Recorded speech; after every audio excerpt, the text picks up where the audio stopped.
各位球友大家好，最近给自己贴了一套字母968，正手尼奥兰国专业版40度，反手 D05。说到字母968，应该算是红双喜这个品牌影响力最大也是最成功的一款产品。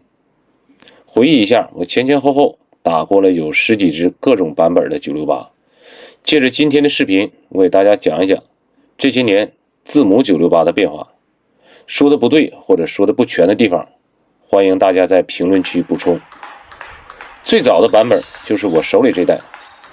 手写红色的数据卡，卡上只有重量和厚度两个参数，版面尺寸是159×149，比现在的版本长度略长。大家看一下手柄侧面的钢印和最后一个字母，当时为了区别专业版和市场版，以 E 结尾的就是专业版或者叫做字母968，而以 F 结尾的就是龙5。这一代产品都是在2020年5月之前生产的，当时整体用料还是比较厚道，正反手都很扎实，发力门槛也比之后的几代要高一些，底劲儿也更大。现在大家追捧的968那种所谓的喷弹感、放大感、二跳加速感，其实就是从这一代开始的。现在的字母968其实已经弱化了这种感觉。字母968的重量一直以来都是在90克左右，不过这一代的重量跨度相对来说比较大，我见过最轻的 86.5 克，最重的大概有92克左右，厚度基本都是在6毫米，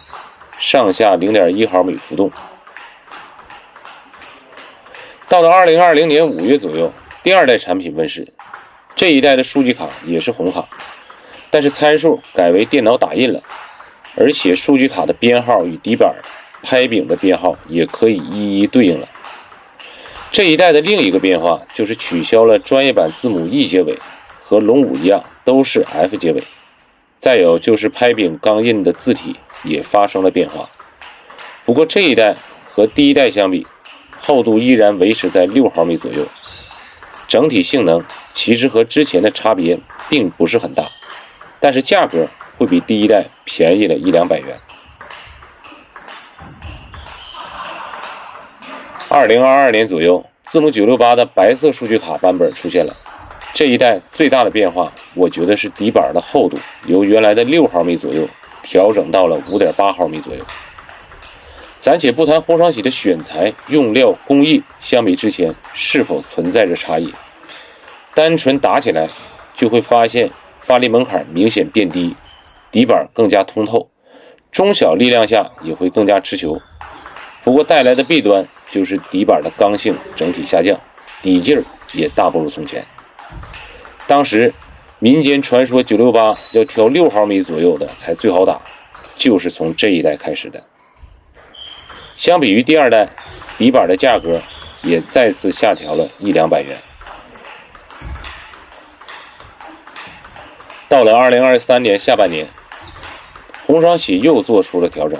字母968的编号原来最大号就是39号，现在调整为最大号99号。市场上更大的需求就需要更多的编号，更大的产能，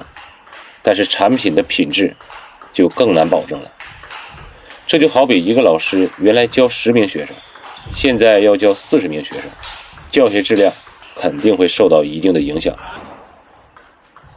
其实老红卡我打过了有4-5支，包括数字968，为什么我都没有长期持有？主要原因就是红双喜的手柄比较偏细，加上比较细长的板面，这些都让底板的重心非常靠前。这么做的好处当然是单板质量会比较高，但是长时间练球会觉得比较坠手，也非常容易疲劳。这次我选择的字母968属于加粗手柄，虽然球拍贴好的重量在195克，但是相比之前190克的968挥起来更加轻松，击球手感还是之前熟悉的味道，扎实稳定，旋转好，底劲儿在同价位也是一流水准。